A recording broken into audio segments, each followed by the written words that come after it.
Should ECQ, enhanced community quarantine, be followed with utmost obedience? And why? This is Pedro.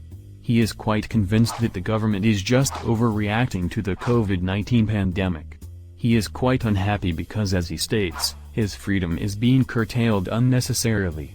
Restrictions are implemented on social distancing, public transport is suspended, non-essential businesses are closed, quarantine pass and PPEs are required outside the residence, purchase of necessities are scheduled, and more. Everyone's frustration grows in Pedro's neighborhood. Stricter procedures, schedules, compliance, and penalties are further implemented due to their lack of discipline. The authorities are doing this not only because the president of the country encourages the strict implementation of the ECQ, but this should keep the virus from spreading and the people safe. The primary concern of the implementation of the ECQ is basically to keep the further spread of the COVID-19 virus and eventually save lives.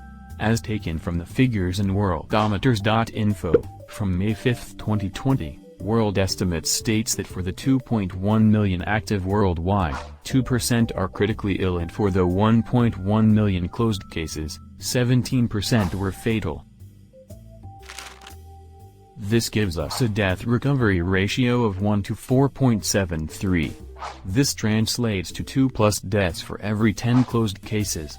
In the Philippines, estimates are 1 death out of 2 recoveries, which translates to 5 deaths out of 10 closed cases comparatively.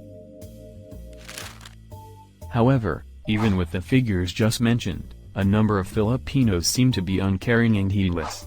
Unfounded reasons range from not having earnings, thus their inability to feed a family, to purchase needs, that there is no infection in their area, boredom, or just simple ignorance. Pedro lives in the city and many of his neighbors have the same sentiment and gives the authorities quite a hard time by doing a cat and mouse chase. Not afraid that an infection would cost them their and their families' lives. They argue that it is a choice between dying from the virus or hunger. Yes, there are choices to be made with this pandemic, but simply put, it's a choice between life and death. The 66% chance of surviving would probably be the best case scenario considering the current health facilities we have in the Philippines. So you choose, follow life or engage death.